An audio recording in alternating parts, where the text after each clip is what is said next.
into space or something like that. So if we have a thumbs up or thumbs down from the telemetry and the communications and all the other fun services that we have ready to go to bring this talk to the world.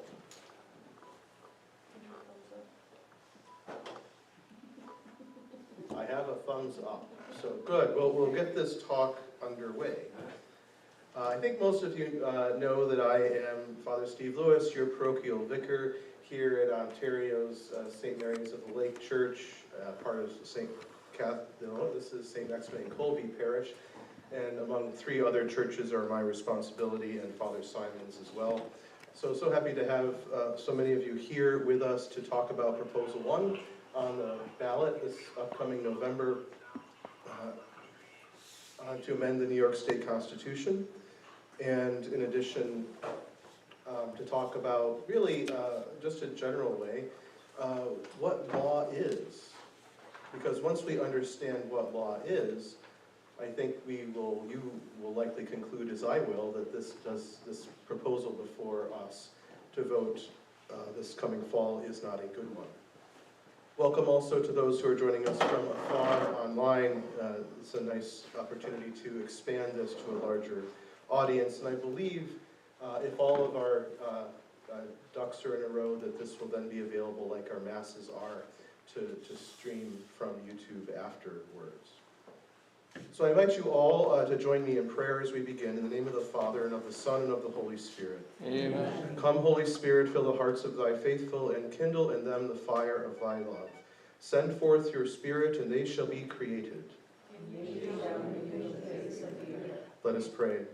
O God, who did instruct the hearts of thy faithful by the light of the Holy Spirit, grant us in the same Spirit to be truly wise and ever to rejoice in his consolation. Through Christ our Lord. Amen. In the name of the Father, and of the Son, and of the Holy Spirit. Amen. I'd also like to apologize to anyone who didn't get the word that I got COVID and we had to push these talks back by a week. So my sincere apologies, but thank you for being persistent and following up on this important issue. So you might know who I am, as I've already introduced myself, but maybe not what I come to you with. So you might, in coming to talk to me, or maybe even through the course of this, think that maybe I had some training as a lawyer. And the truth is that I have not. I have degrees from the church. I have degrees from in management, in which I had a class or two that got into aspects of the law and how it interfaces with things like human resource management. But I don't have a direct degree in anything like law. So what you will get from me is not a legal perspective so much as a philosophical or theological perspective about law and how we should understand it. Or rather, it's not my perspective so much as it is of that of St. Thomas Aquinas, who was a Dominican in the 13th century. And he joined against his family wishes this order. They wanted him, as from a weller-off family, if you will, and they wanted him not to go into life of religion. He was known to be a meek student and thought as slow by some students. But St. Albert the Great, his teacher, noted, "You call him the dumb ox, but in his teaching he will one day produce such a bellowing that it will be heard throughout the world." G.K. Chesterton wrote a biography of him called The Dumb Ox, in which this line comes in from that biography. Ever since the beginning of the modern world in the 16th century, no one's system of philosophy has corresponded to everyone's sense of reality. That is, what the common man would call common sense, unquote. So if you're wondering why we're so confused in the modern era, well, G.K. Chesterton would argue, anyway, that it's because our philosophy has gotten so very far from reality. So if that happened in the 16th century, going back to the 13th sounds like a pretty safe idea. We know many writings that are still around from Aquinas. He would dictate to multiple scribes at the same time, showing a remarkable intellectual acuity. our feast day of the Solemnity of the Body and Blood of Christ, Corpus Christi, he wrote the prayers and the hymns for that feast. So he wrote the great poem to the Eucharist, Adoro te devote, which you might also sing another hymn. He also, however, left us the Summa Theologia, which is a great compendium, basically, of all of Christian learning, or it would have been if he had a chance to finish it, but he unfortunately did not get quite all the way through that. The Summa comes to us in 3 or 4 parts, depending on how you count, because the second part is so long, it got split into 2 parts. So the first part, he talks about God, creation, angels, and humanity. And if we ever think of, say, the Dark Ages, or what is accused to be the Dark Ages, where humanity forgot that the world was wrong, that is a lie. Because question 1 of part 1 of the Summa, you'll learn, if you read it, that the world is round. They knew that in the 13th century. This wasn't the Dark Ages. So we should be clear about that. The second part starts with general principles of morality, and this first part of the second part, as it's called, is where we'll find the treatise on law that we're going to talk about, to learn about law tonight. The second part continues to talk about morality in particular, and then virtues and vices and things of that sort. And then the third part goes into talking about the work and person of Christ, and how by Christ coming, he helps us to act well in the life of grace. That was the part that was left unfinished. So this treatise on law falls, as I said, in the first part of the second part. It follows a treatise on vice and sin, and is followed by a treatise on grace. So the law is something like a connecting part between these two things. It's a very fitting place for it, as we will see shortly, as what he talks about in this treatise on law. If you ever want to go out and read the Summa, I do want to say a brief word about that in terms of how it's divided. It's divided with many different questions, which are split further into articles that vary on a theme around the question. But within each article, it starts very confusingly because he immediately goes in and mentions objections to what he's about to talk about. And so if you do want to go in and read the Summa, I recommend you kind of skip over the objections and over the counter statement and go right to the response. However, I say that is how it's usually translated. And then if you want to know more, go up and read the objections, and then go down after that response and read the reply to the objections. So remembering, holding in our minds just a little bit where we find law, let's go and see what St. Thomas says about law. In terms of how law acts, we have this first statement here, this first kind of a definition, if you will. Law is a certain rule and measure of acts in accord with which one is either induced to act or restrained from acting.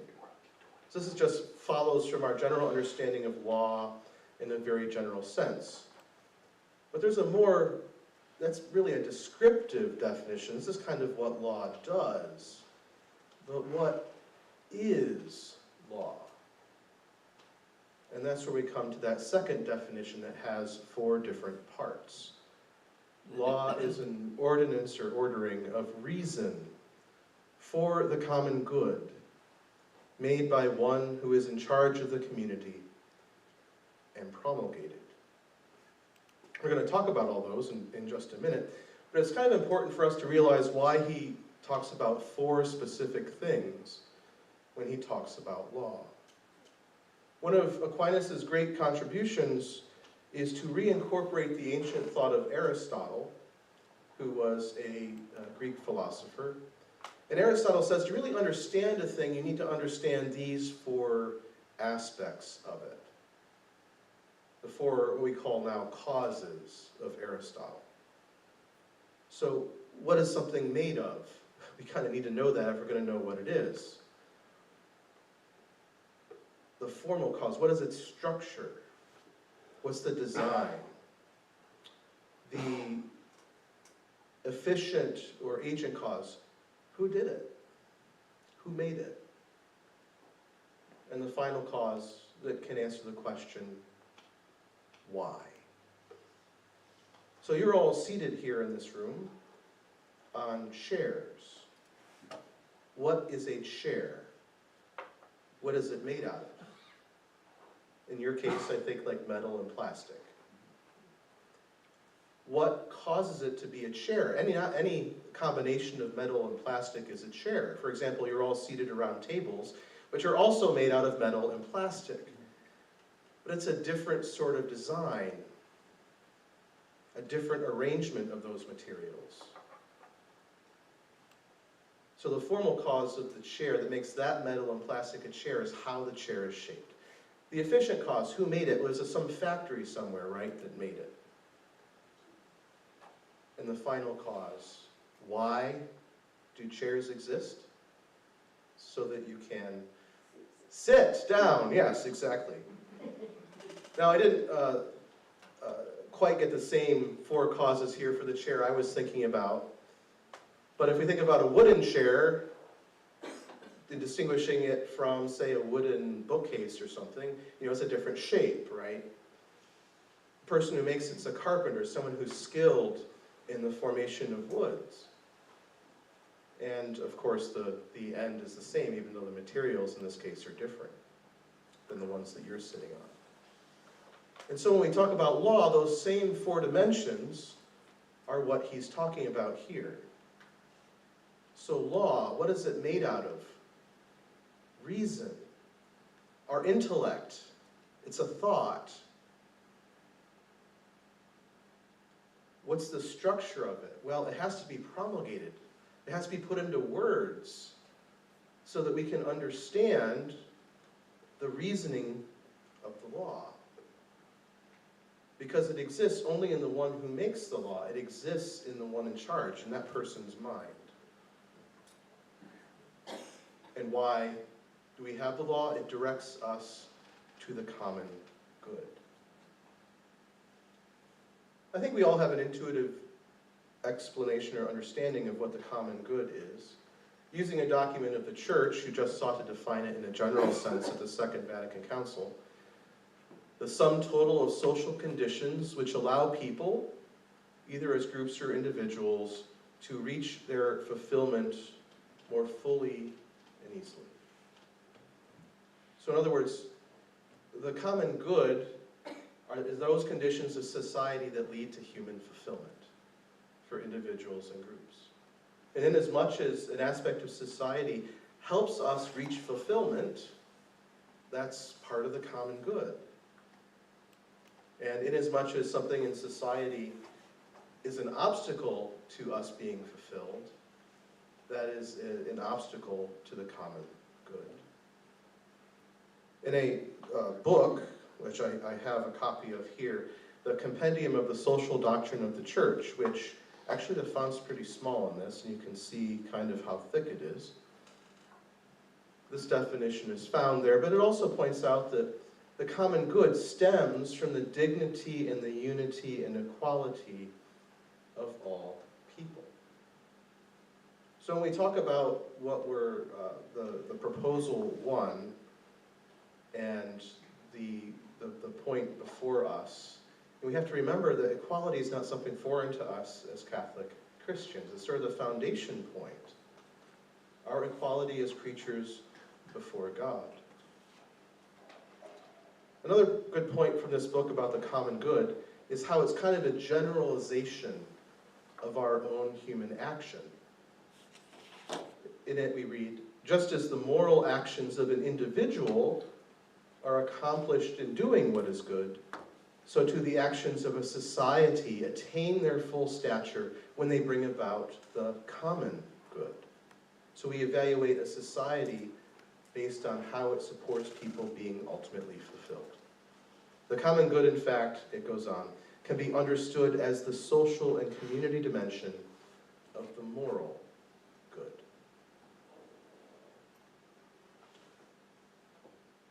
So I think the important thing to keep in mind here is that we as Catholic Christians know and understand that we are made by God for God. And so our ultimate fulfillment comes in heaven, where we see him face to face. So ultimately, when we look at and evaluate the common good, there are lesser goods to which we might be oriented that can contribute to our fulfillment in some way. But ultimately, we're looking at heaven. We're looking at what are the conditions in society that help people get to heaven. And that's what we would call the common good. Looking at another one, the one in charge. Now, we might be tempted to think that, well, Aquinas is really old. He was back in the Dark Ages, right? The 13th century. And so what did he know? He knew kings and princes as rulers, as the ones in charge. Well, not actually. He talks about it.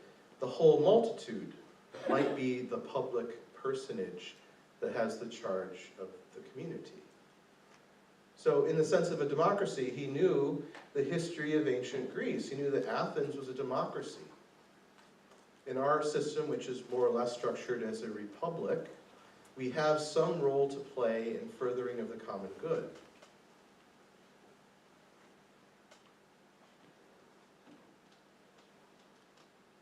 And when we remember that law is an ordering of reason, and so it's kind of ethereally stuck in the person in charge's head until such time as it's actually communicated to someone, you can call that issuing forth of an edict, so to speak, a promulgation. It can't act, a law can't act as a measure of something or a rule to guide action if it's not made known to the people that it's meant to govern. And so this act of writing something out, so to speak, to make it known is important. Words matter more than sentiments.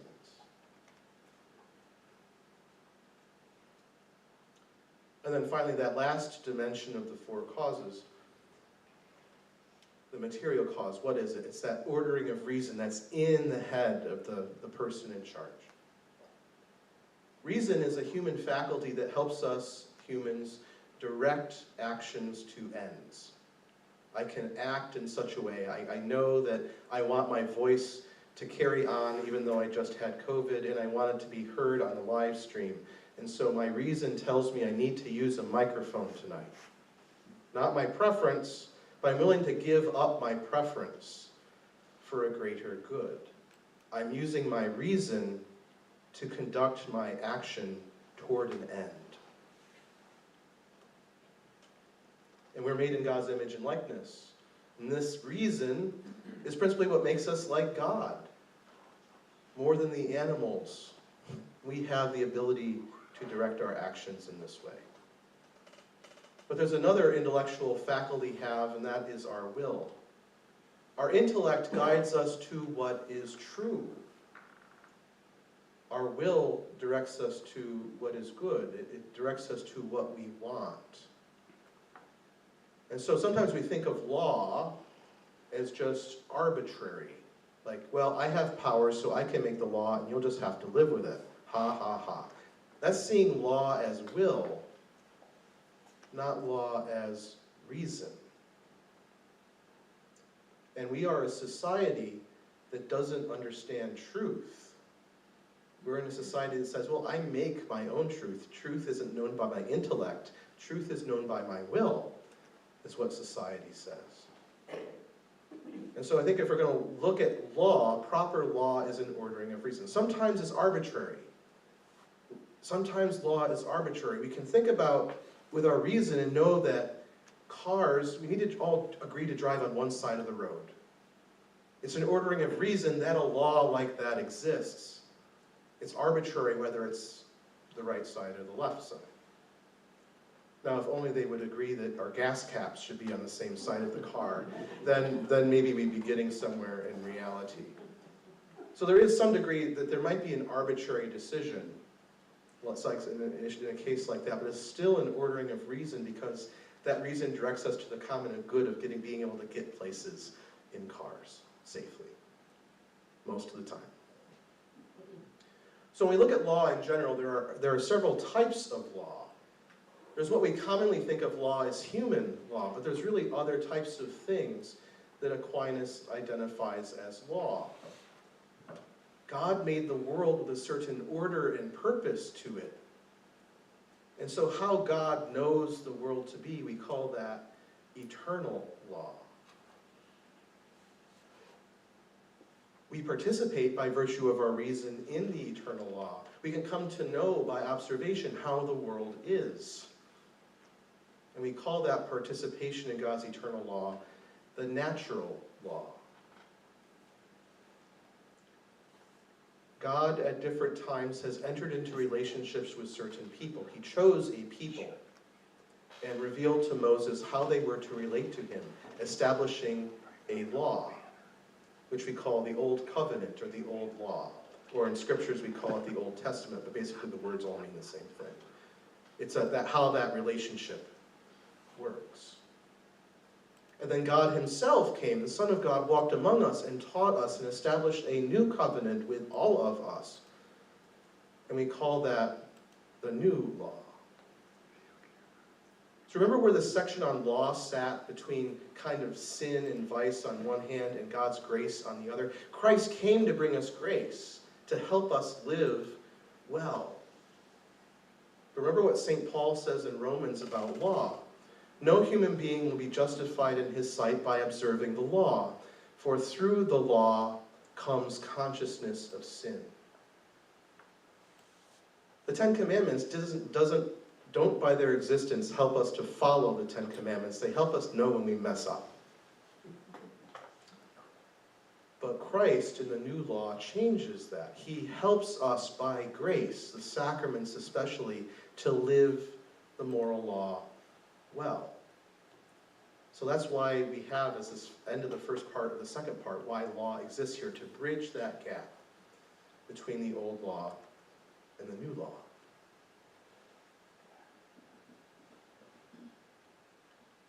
So we're here to talk about one particular human law tonight that we have been charged with by our citizenship of the state of, and the status as voters of the state of New York, to consider an amendment to the Constitution, which is the supreme law in New York State. Of course, it's trumped by, overruled, if you will, by higher laws in the federal system, by the federal Constitution. But we have a matter before us. So let's use the tools that we now have in understanding that law is an ordering of reason promulgated by one with authority for the common good. And let us see how this amendment adds up. So a couple of the things look together. Promulgation by one in charge.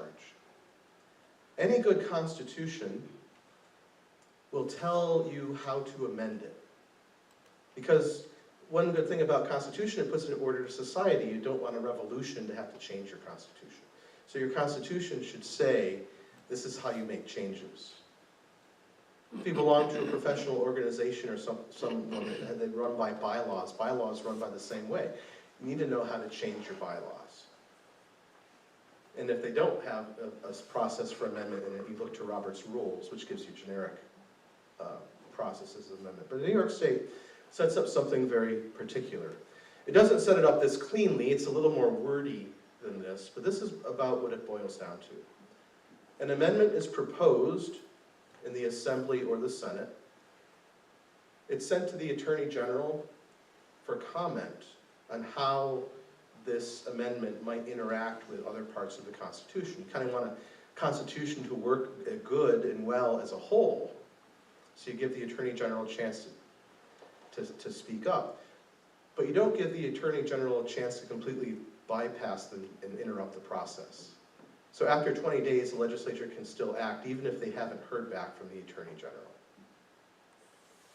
And if the amendment is passed by both branches of the state legislature, then 3 months before the next election, the text of the amendment has to be made known before the next legislative session is elected into office. So that part of their campaigning for office can be about the amendments to the Constitution that are being proposed for further ratification. And so after this next group is reelected, then they take up the matter again, and if they pass it a second time, it's sent to the voters, and that's what we have coming up this November. The second time passage, they can specify, okay, this is when the people are going to vote on it, and then it will become effective January 1st after passage, if it passes. What's really interesting is you can go online, and any law that's proposed from the state of New York, there's thousands of laws proposed every year, not that many pass, but there are thousands of proposed laws, and they're all logged. You can go online into the system of the state legislature and find out about them. So I went to see, and this is probably too small for everyone to see, but there's a whole lot of action. This is 2023. There was a whole lot of action done on January 24th, 2023. So they are elected in November 2022. They take office in January. One of the first things they take up, this amendment.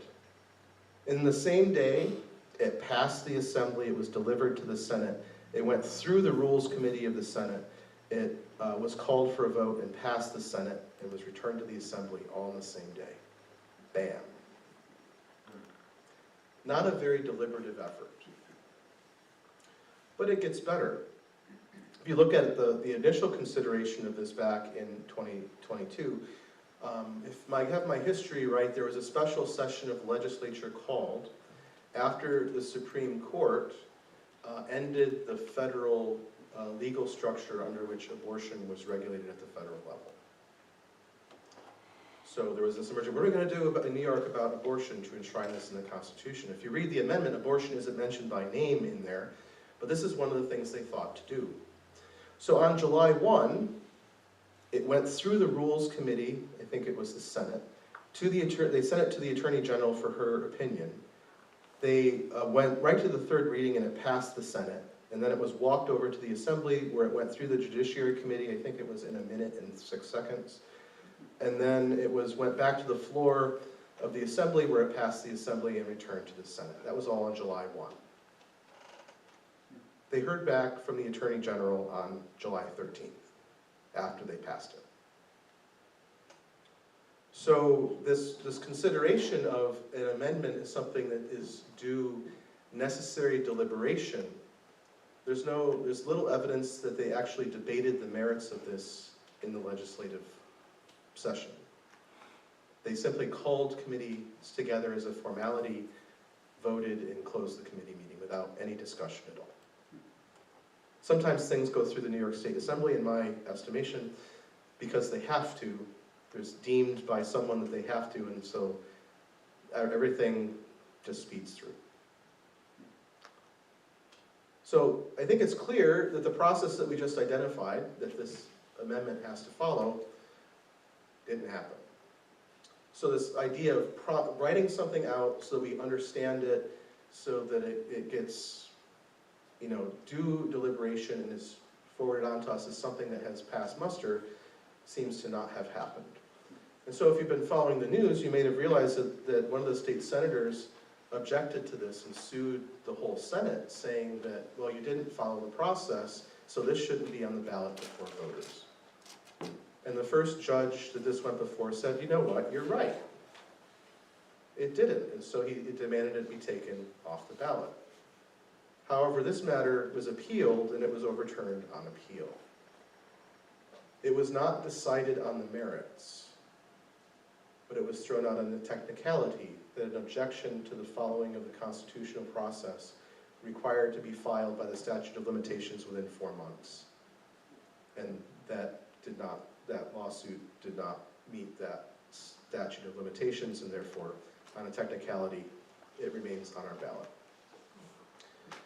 Something important, like a consideration or considered review by the Attorney General, you think that would be something that they would want to make readily available, right? I couldn't find it on the Attorney General's website. I couldn't find it in the state Senate or the state assembly's website. I found it in the lawsuit. It was attached as an appendix in the filings for that lawsuit. And so I got a copy of it. And at the very bottom, if I can read it, says what? In my opinion, if adopted, the proposed amendment will have no effect upon other parts of the Constitution, basically. So not a very thorough review, it would seem, by the Attorney General either, even though she had more days to do it. I will point out something in a few minutes that is a very apparent conflict with something else in the Constitution. So something for us to ponder is the speed with which we are being asked to consider this, and the speed with which our legislators gave this, which was not very much. But if we're going to look at it as an ordering of reason, using our intellects, we need to look at the words that were actually sent to us. And so we can go into the New York State Constitution. You can download it. If you go online and search for it, you can get it as a big PDF file. And the first article of the New York State Constitution they call the Bill of Rights. And this amendment amends Section 11 of the Bill of Rights. No person shall be denied the equal protection of the laws of the state or any subdivision thereof. No person shall, because of race, color, creed, or religion, be subjected to any discrimination in his or her civil rights by any other person, or by any firm, corporation, or institution, or by the state, or any agency or subdivision of the state, pursuant to law. So if you've seen the handout that we put in the bulletin, you know they've added a bunch of things to this section. They've added ethnicity, national origin, age, disability, or sex, which they define sex to include explicitly sexual orientation, gender identity, gender expression, pregnancy, pregnancy outcomes, and reproductive health care and autonomy. The proponents of this amendment, and connecting this to the abortion issue, are saying that this section at the end, the pregnancy outcomes, reproductive health care, and autonomy, is what relates to abortion and how abortion is being protected by this amendment. Now, the first concern I have is that I don't know what autonomy means. But if you're going to tell me that this is about abortion, it must mean bodily autonomy. That's the thing that I would conclude.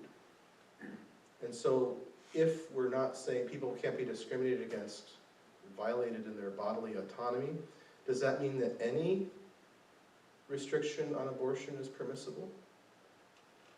I'm not sure how the state law is coded right now.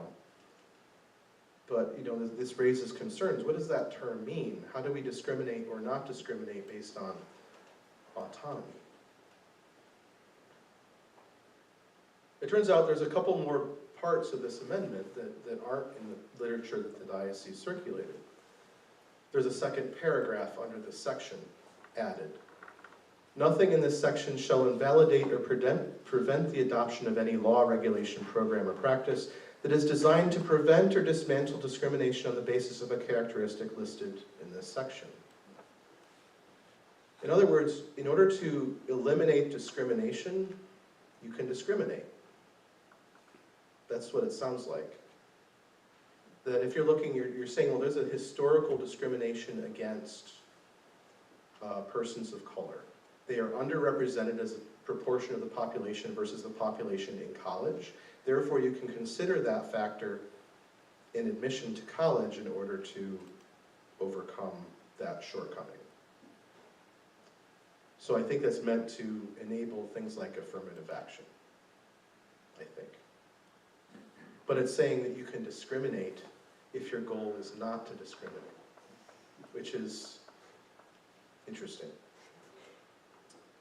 And then it goes on, nor shall any characteristic listed in this section be interpreted to interfere with, limit, or deny the civil rights of any person based on any other characteristic identified in this section. In other words, when we add so many protected classes to our non-discrimination part of the Constitution, it seems kind of natural to intuit there's going to be conflicts between these various classes.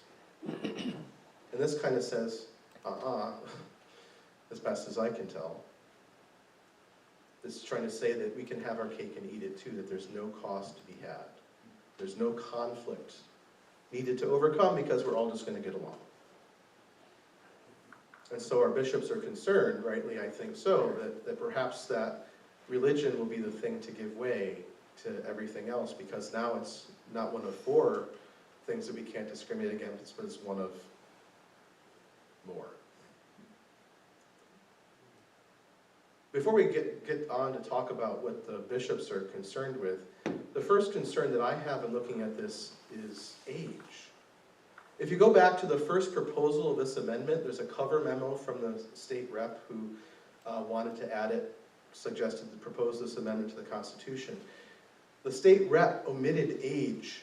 She was saying, we're going to add all these other protections, but she listed them all, except age.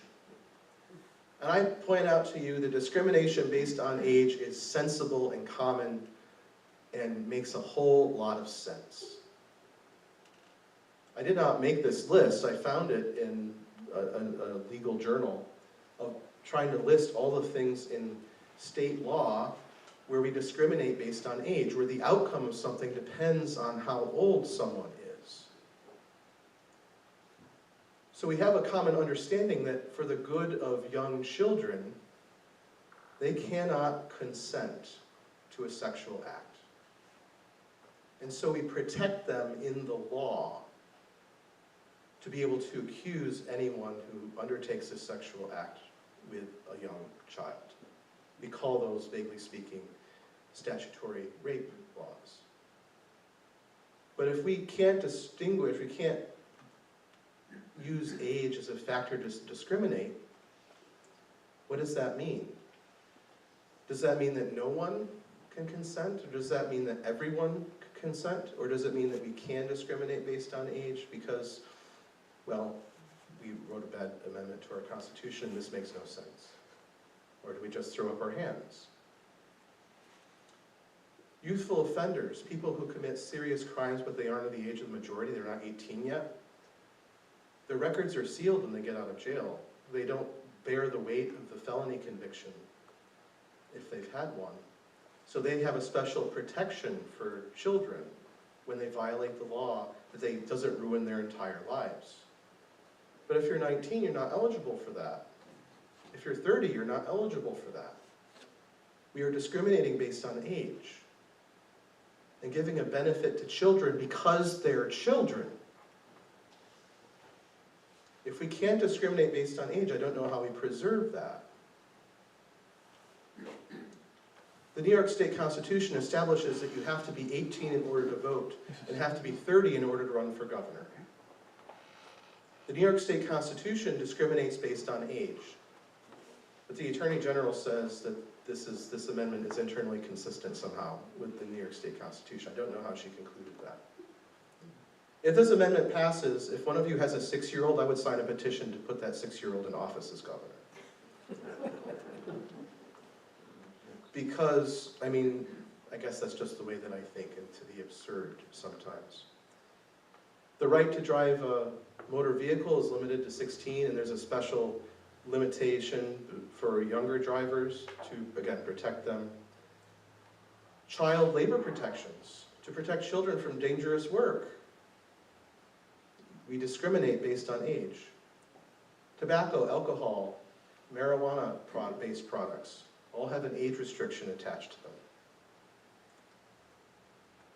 New York State employment law recognizes a right in certain cases to force people to retire at 65 or 70. At the federal level, I believe this is like airline pilots. They can force a retirement age. They recognize an exception to the non-discrimination clause in employment law for certain types of jobs. Limiting housing to seniors is a discrimination based on age, but the state housing law has an exception for it because it's common sense. A fee, the rent that you pay when you rent an apartment or something, you can work in a senior discount in your rent arrangement, and that's acceptable according to New York State law. the housing law permits that discrimination to be able to offer a housing discount. You can't do it based on race, but you can do it based on age.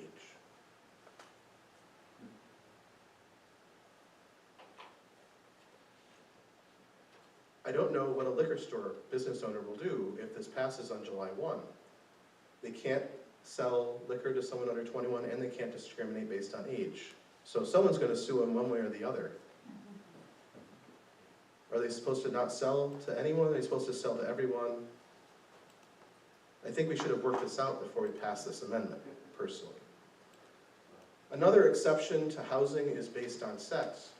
Colleges can have dorms that are exclusively male or exclusively female. Schools can operate exclusively male or exclusively female. If we can't discriminate based on sex, it's kind of hard to say that those things will continue to exist.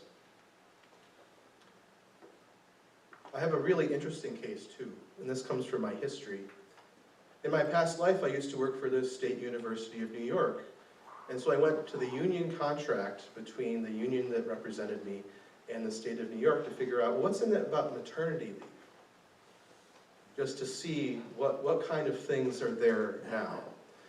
And so we might know about, at the federal level, about the Family Medical Leave Act, which says that you can preserve your job and have leave without pay for up to 12 weeks to cover certain family medical things, death in the family,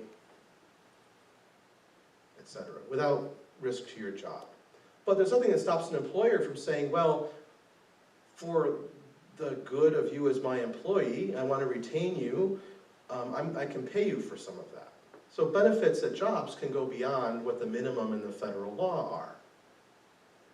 So I went to look up, and there is, effective April 11th of last year, any gestational or non-gestational, I think that means pregnant woman or her husband, more or less, adoptive or foster parent who meets the eligibility criteria, they have a new kid that comes to them in the course of a year, can take up to 12 weeks of paid parental leave. Paid, your tax money. It's a great benefit. But what if we can't discriminate based on pregnancy and pregnancy outcomes?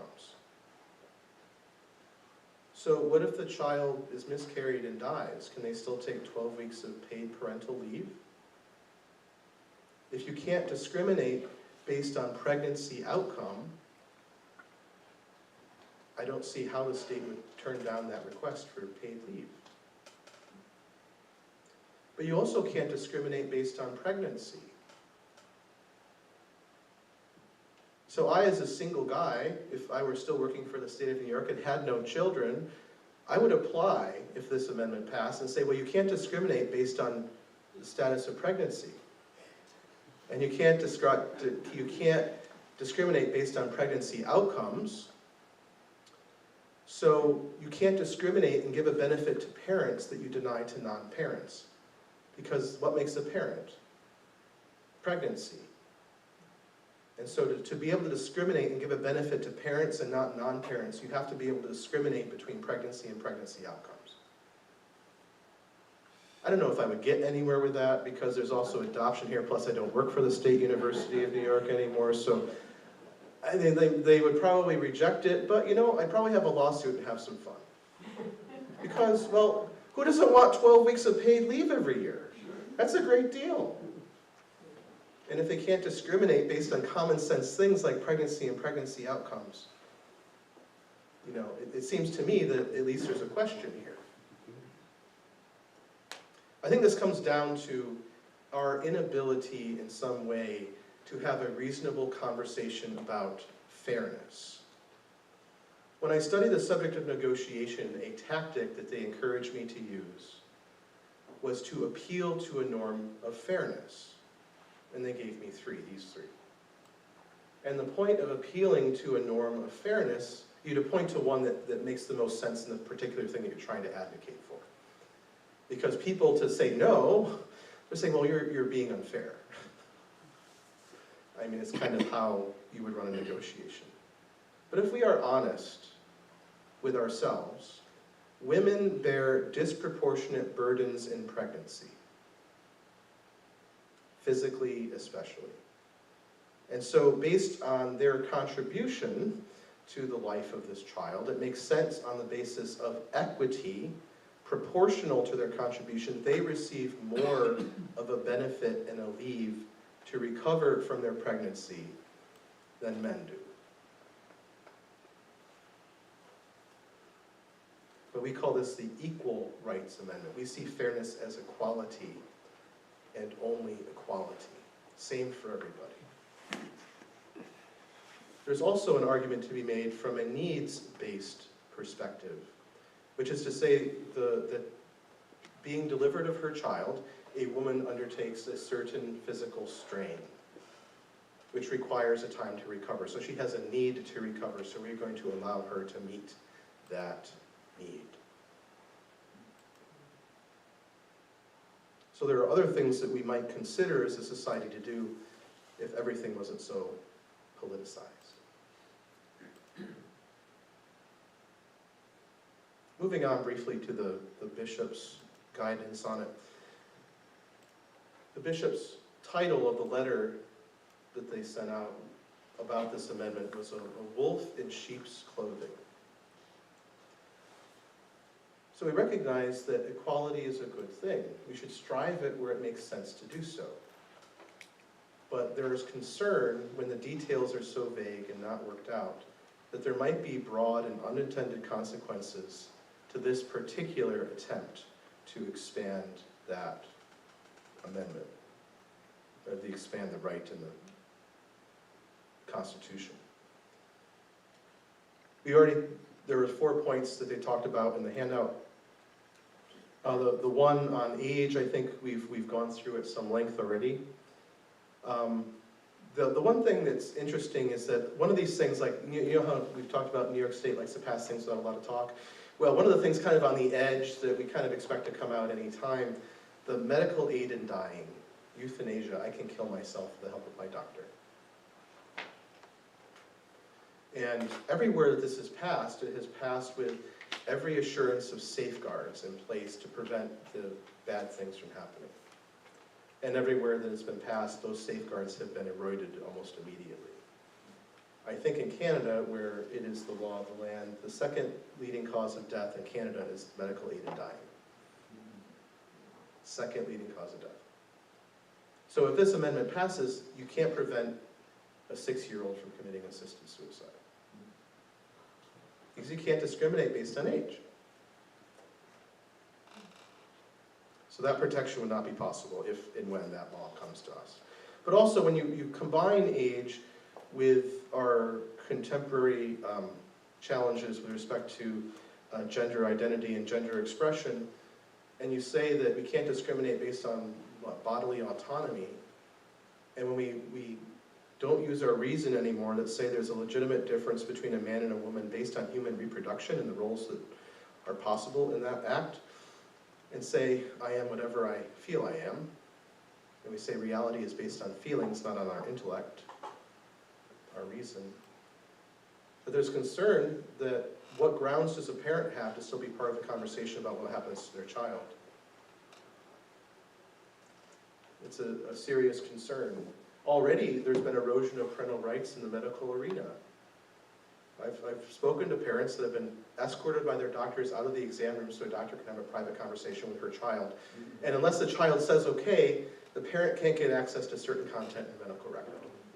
It's already part of our law. Age 12.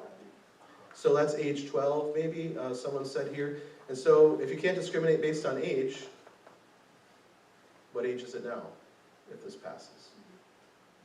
I don't know. Third concern with respect to abortion. I believe there are some theoretical restrictions to abortion in this state after 20-something weeks. But if you can't discriminate and there's absolute bodily autonomy, it's not clear to me how any restrictions on abortion are possible. They won't pass in the state legislature anyway anytime soon, but you know, if a more reasonable legislature were able to be elected, they'd have to amend the Constitution first, if this passes.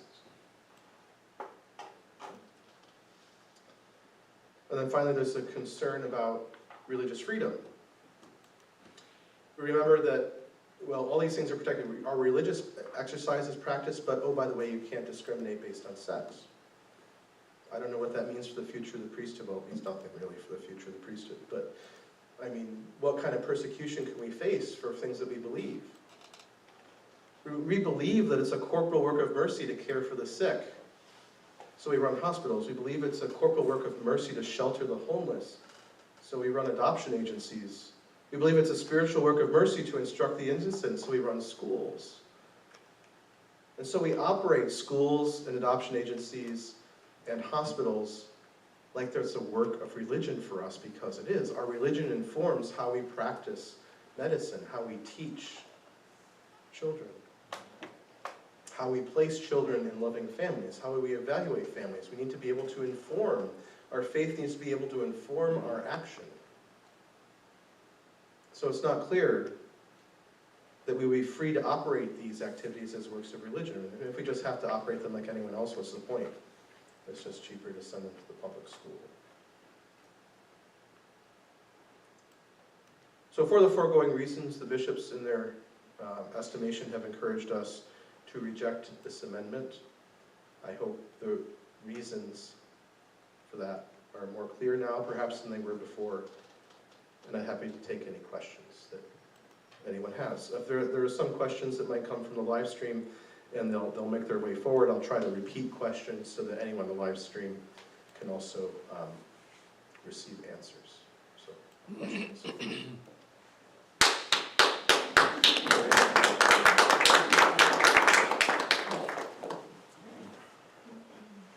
Thank you for your kind applause.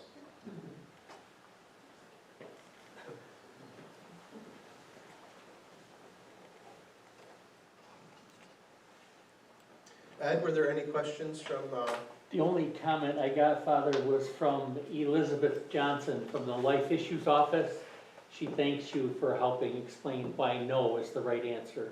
well, a good, nice comment from some people listening to thank me for, yes, for pursuing this event to help. Someone asked at the session last night about, how do you put it? You know, I have friends who are believing Jews or Muslims, and they have different views than us on certain things, and wondering why we should, or how we can sort of convince them that maybe joining us on this matter and voting no would be a reasonable thing.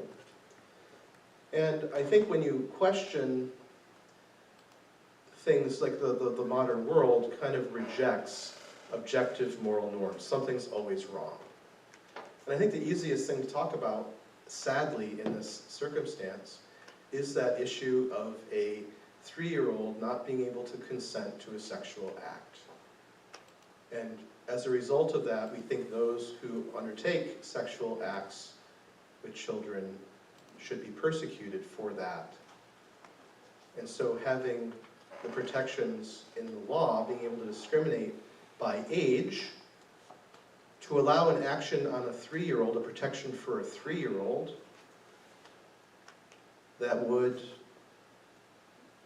not apply to a 30-year-old, seemingly, makes sense as a standard for protecting children. And it's not clear if we pass this amendment, if the voters of the state of New York pass this amendment, whether such protections will endure in law. It'll be up to judges to figure out the mess. And lawyers advise, someone said, or lawyers, yes. Lawyers advising judges and vigorously advocating, and the argument has been made too that a lot of these provisions are already elsewhere in state law or policy or guidance. Well, the thing is, that doesn't put them at the same weight as having them in the Constitution. And our religious protections are in the Constitution. And so if we put all these other things in the Constitution too, how do we deal with the conflict that arises between the exercises of these rights? So next, there's a question? Kind of. You said what is protected, if we keep splintering it, then where does it ever change? It just all melds into one thing. You can't protect because everything has been splintered into so many different things. So if we go with the sex, that's also going to go into the gender identity and gender expression, and then sex has no meaning after that. So there is no boys' room, there is no girls' room, there is no girls' sports, there is no, boys' sports. But if you watch the news now, mostly the girls' sports are going to get more affected by this than the boys. There have been some cases too, I would say, and not in the transgender question, but I've heard cases like there was a state championship caliber wrestler, a man, boy, I guess, who was only 2 losses the entire year, included the state finals, where he refused to fight and wrestle a woman, a girl. So that's the only 2 losses he had the entire year, including the state final. He just said this is nonsense. There are cases where the church, isn't free to do what she would want. So I know of a case where there is a Catholic center being built at a college campus, and they can't have 2 bathrooms, one for each sex. My solution to that would be just have single-use stalls. I mean, the church here at St. Mary's, in the entryway there's a single-stall bathroom for all comers. Just have 6 of those, no shared space. That's easy. Questions, yes? More of a statement. I had a conversation last week with our assembly person, Brian Mantola. So I asked him, I said, do you support this? How do you feel about Proposition 1? And without hesitation, he said, no, I don't support it. So is our local state legislature, state assemblyman doesn't support it? Is that what you're saying? He said it was very sloppily done. Very sloppily done was the report on constituent service. Well, thank you for sharing that. I think the record would bear that out. If I had heard that if this is approved by the state, that it's not revocable. Once it's done, and that's it. Now, is that Someone true? said they've heard that this is not revocable. Well, what it is an amendment to the Constitution. And the way that you get rid of something in the Constitution is that you change it. Another thing I worry about, how did we get the 21-year-old drinking law? It was a federal initiative, but it was to affect state laws. So they threatened us. They threatened the states and said, if you don't raise the drinking age to 21, you will not get federal highway money. And so the states were bribed to raise the drinking age to 21. So if we can't discriminate in our law based on age, does that mean that places our state highway or federal highway monies from the federal government at risk? Because we can't discriminate based on age in our law anymore, if this passes. So there is no such thing as a permanent change when it comes to law. And constitutions can be amended. They didn't take out the way to amend the Constitution. I think we just need to be on our wits a little faster and say if they try to pull this shenanigans again, we file a lawsuit within the 4 months of the statute of limitations and say follow the law if you're going to pass a bad amendment. At least have the sense to spend the time. It's an online question. We have a request, Father, to put the amendment back up on the screen so people can review it again. A request to put the amendment on the screen. I can do that, I think. At least the main change. Does that show it? Yes. Yes.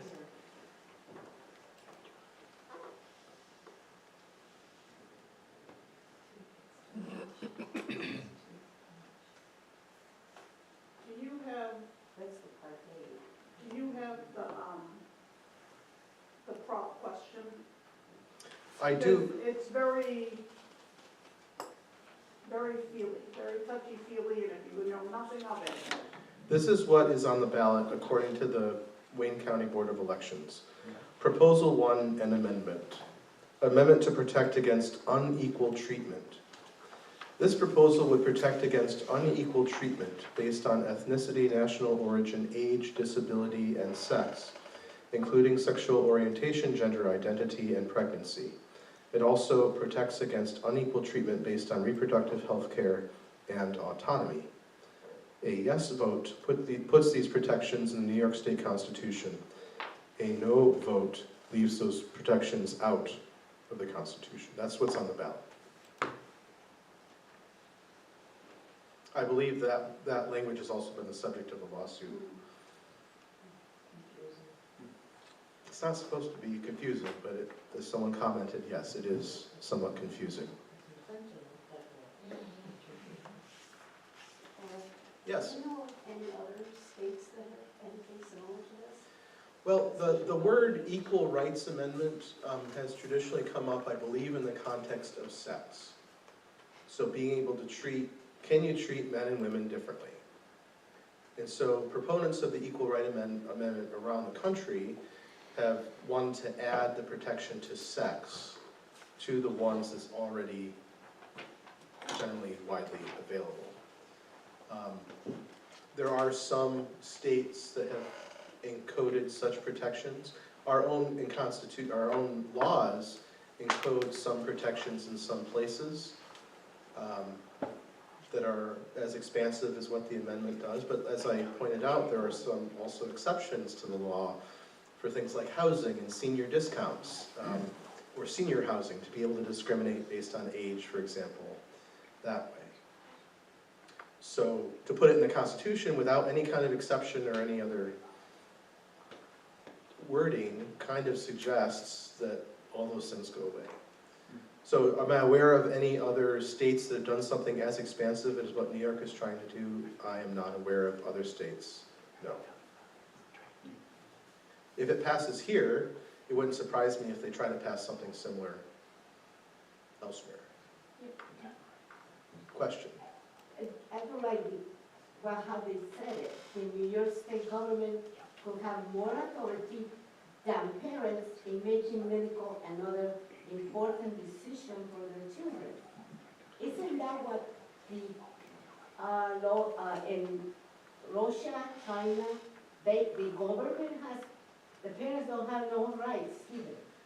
We have placed out on our tables materials from the, was it Coalition to Protect Children NY, something like that, which is a group that has been formed to defeat this amendment. It has wide support amongst very diverse groups of people, and in terms of encouraging us all to vote no. And part of the decrying of this act has been on that combination that I mentioned between age, not being able to be discriminated against, and gender identity.